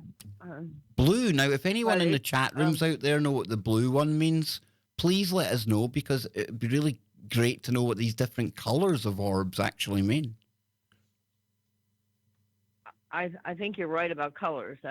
I do believe that. Well, let me briefly tell you because I can tell it quickly. You I take your was time. You take your time, okay? 16. You take your time. Okay. Well, I was 16 and had just had an asthma attack, and it's back then when it was dangerous and they didn't know what to do about it. But anyway, I'd come home from the hospital and I was laying in bed and it was nighttime. I was looking out the window through the mirror that was anyway.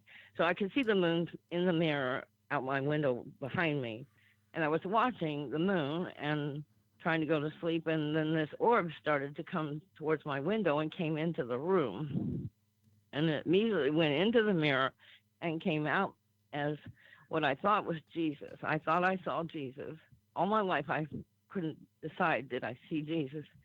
And I don't think I did now, but anyway, it came to the foot of my bed and stretched out his arms and said, "Come." And because I was so ill and couldn't breathe, I thought he wanted me to die, to go with him to heaven. I wasn't ready at 16.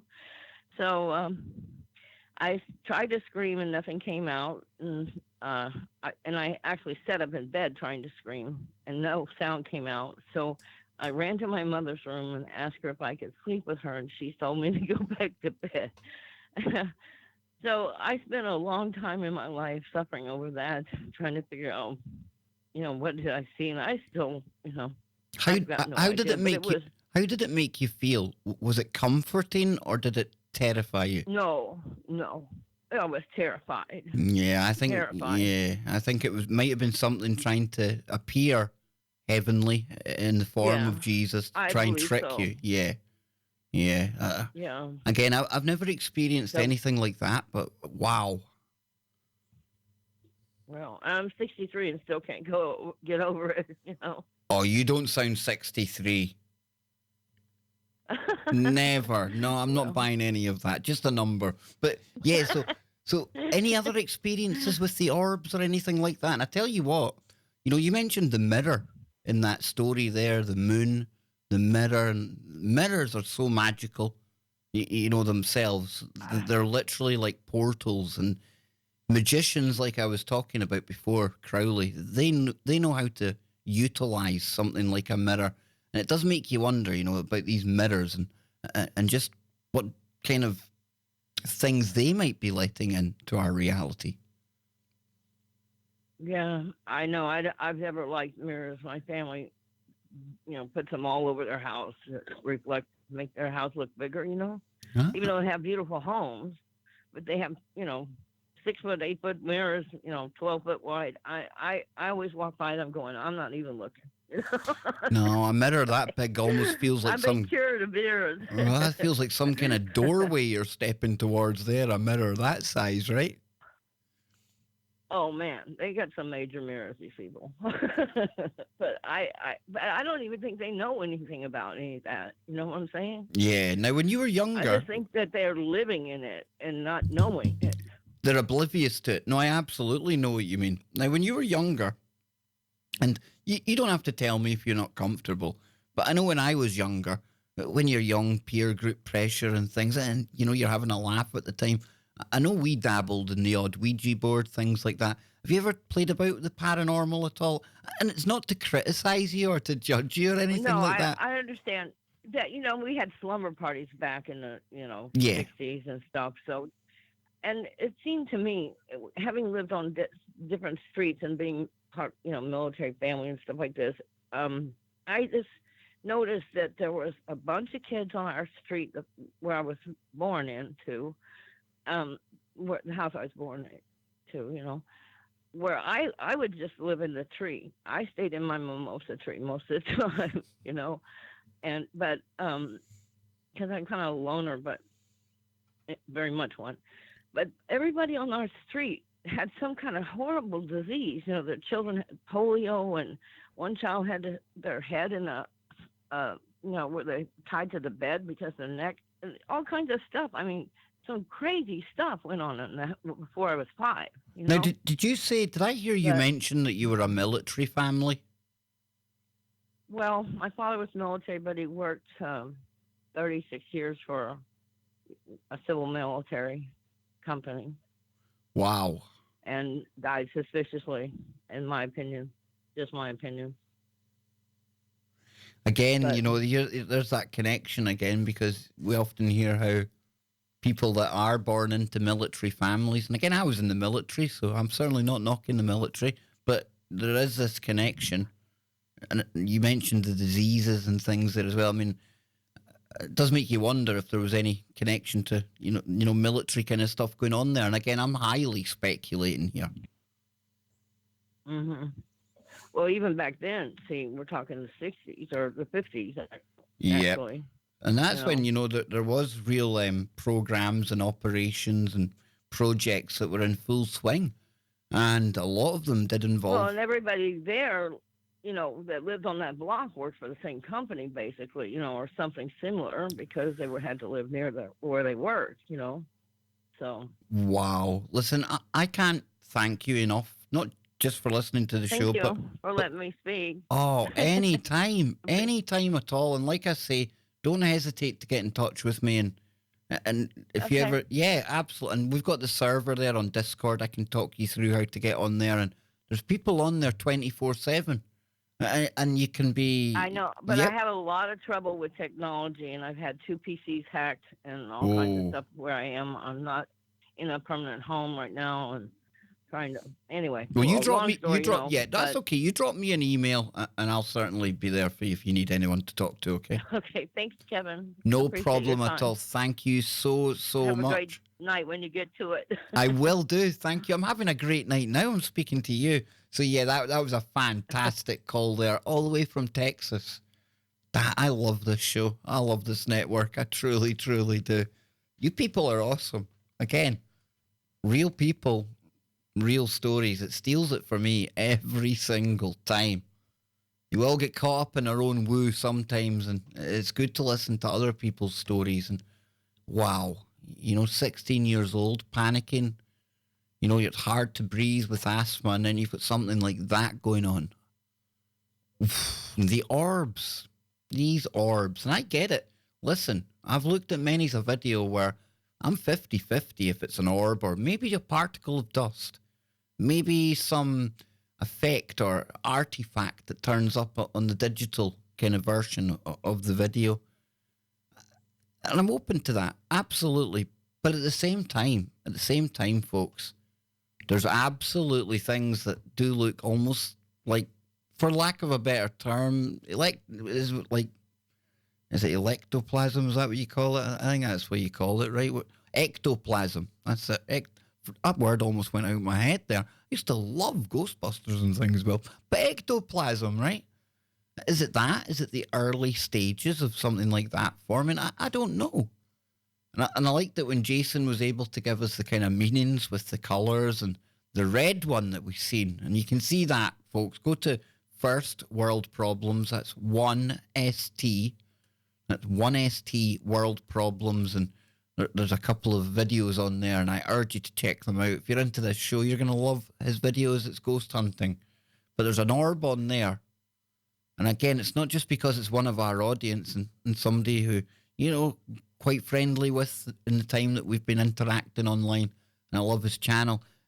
It's one of the best orbs and one of the most kind of compelling pieces of footage that I've seen. But even better than that piece of footage, and something that I'm still struggling to really kind of explain away, I have no logical explanation for this one, is the same investigation when Jason turns the camera around and you see what can only be described as smoke, and that's cool. You could say, well, that's smoke, Kev, whatever. But Jason didn't see that when he was turning the camera around on the thing. It was only when he watched it back later on. I don't know, was it Bodmin Gaol, an old prison he was in? What a place. And I think as our technology starts getting better and more advanced, I think we're going to start seeing more evidence of these things. And what's quite uncomfortable but good for the woo is that they're not just going to be in haunted places. No, I think we're going to realize that these energies, these entities, ooga booga, they're absolutely everywhere. They're all around us. And I wonder, it makes you wonder though, do they know that they're in the spirit world? Or what if that's the real world and we're in the shadow copy? What if where they are, they see bleed through from our realm and they almost think that where they are, it's haunted by people like us? What a weird thought, eh? Only here on the Kev Baker Show. So yeah, we're almost out of time and a fantastic call. The phones are still open. If anyone wants to call in with a quick one, we've got a couple of minutes left. It's 213-233-3998. I'll do that again. That's 213-233-3998. If you can get through that terrible storm that's out there. The hellhounds are barking in the background. Oh! So if you're in the UK, 0044 203 393 2871. That's 0044 203 393 2871. So we're almost out of time, like I say, and it's the last show, at least for the Kev Baker Show proper, here on TFR for this week. Coming up next week on the show, I'm going to be joined by regular guests and good friends. Charlie Robinson is back. Oh, yes. And my little scientist as well. Yes, Kev Baker Show's very own astrophysicist. Well, he's not ours personally. He's from the Rochester Institute of Technology, and he always manages to trigger so many people. Yes, he does. That's why I love him. It's Brendan Drackler. He'll be back next week as well. We'll be getting into, I don't know what topics we'll be getting into because Brendan covers everything. But we're going to area code 616 before we finish. Thank goodness it's not 666. It's gone.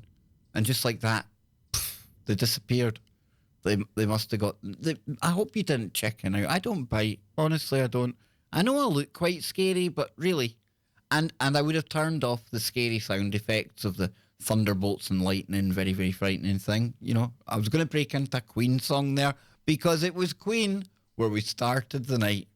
Oh, now that was clever, even by my standards, right? I know, shouldn't blow your own trumpet. But it was funny. But yeah, we're like I say, I'll be back tomorrow on the safe space during the day, and that's roughly tea time in the UK. It might be a bit later tomorrow because Freaky Friday on TFRlive.com. Yes. So I'll be back with the guys tomorrow night, Joe and Scotty Lopez. Don't ask me what we're getting into. It won't be the paranormal. It won't be the supernatural. It'll be slightly both of those, but definitely, as we like to call it, I think we're the number one show in this category. I can't think of any other shows in the category, but we're not paranormal. Nah. We're not parapolitical even. Nah. We are 150% abnormal. That's what Freaky Friday covers. It covers everything. But I know all of you out there really, really love it. And it's the show at the end of the week where I can get even more speculative, can take you even deeper into the recesses of my mind, I mean the rabbit hole, and show you just how weird the world is. Because the world is absolutely upside down from the way that we think it is. It truly, truly is. And we'll be getting into more of that, no doubt, over the weekend. And again, for this week that's just gone by on KBS, I want to thank everyone over at TFRlive.com for tuning in. iHeartRadio as well, TalkStream Live. And remember, wherever you are, make it TFR and tell everyone to tune into the network, because it's not just me here. That's the special thing about TFR. It's not just a one kind of trick pony. No. So many other shows besides. And don't forget to check out the people that started the network. Beyond the Veil. Go and check out their Egyptian videos over on YouTube. So then, for one last time, wherever you are, make it TFR. Keep looking for woo. Keep the mind open, but not to the point where the brain turns to black goo. We're out of here.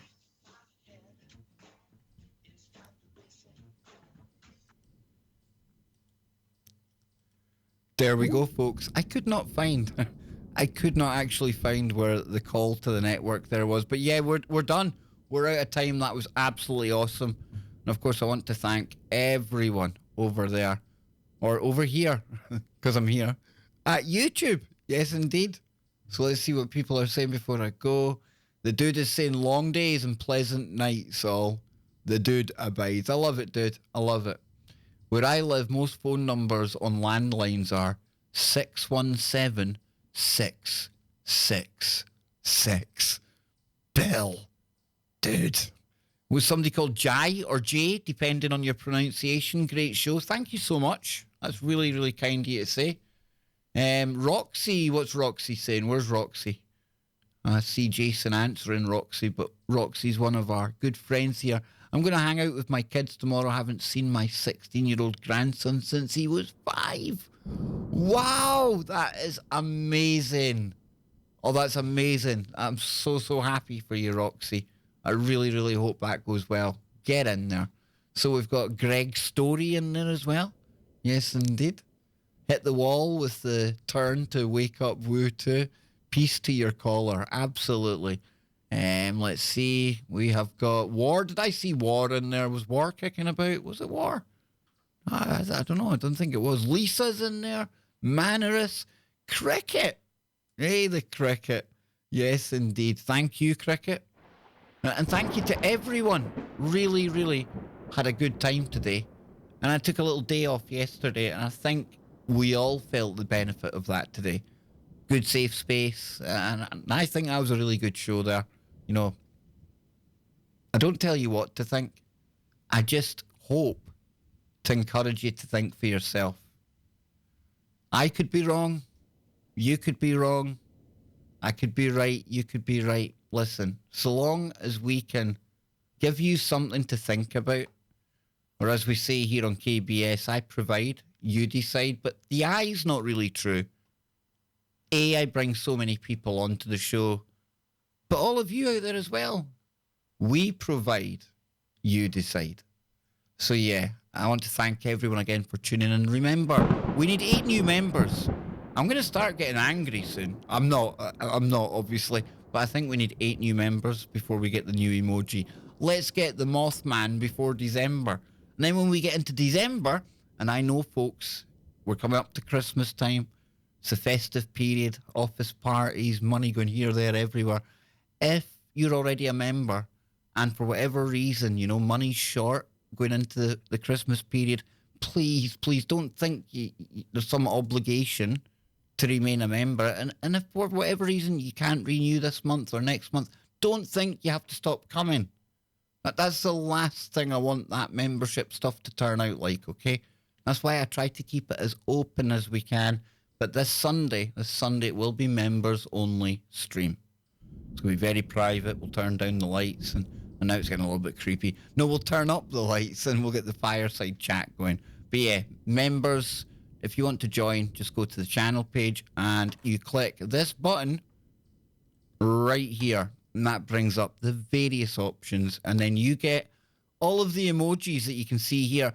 But not only that, because YouTube are using the channel as an experiment, you're going to see little banners along the bottom of the videos from the channel that thank you, the members. I think it's a really nice touch. So yeah, that's what you get for being a member. You get the VIP, member-only chat. You get members-only streams. But remember, look at all the content we do for free here as well. Please don't think we're shutting anyone out. I'm not trying to put stuff behind a paywall, nothing like that. It's just a really, really good feature that you, the members, have fun with, and it helps me so, so much. Let's not joke about it. It really is the lifeblood of this operation right now. So I thank you all so, so much. Super chats, PayPal's in the description as well. You know how me and Anne love PayPal. It's not really me. It's Anne loves PayPal. She won't say it. But no, I won't. That's in the description as well. I don't like to promote the whole kind of pushing money thing. That's it done now. And I'll be back tomorrow for the Safe Space and Freaky Friday. I'll be back at the weekend with Joe, Scott, and I'll be back for members only on Sunday. So, until next time, keep your mind open, keep looking for woo, but not to the point. You guessed it, where your brain turns to goo. And I think to play us out, it can only be, what do you think? Safe Space music? I think so. We get 18-year-olds that dance to this. You can't knock that. Oh.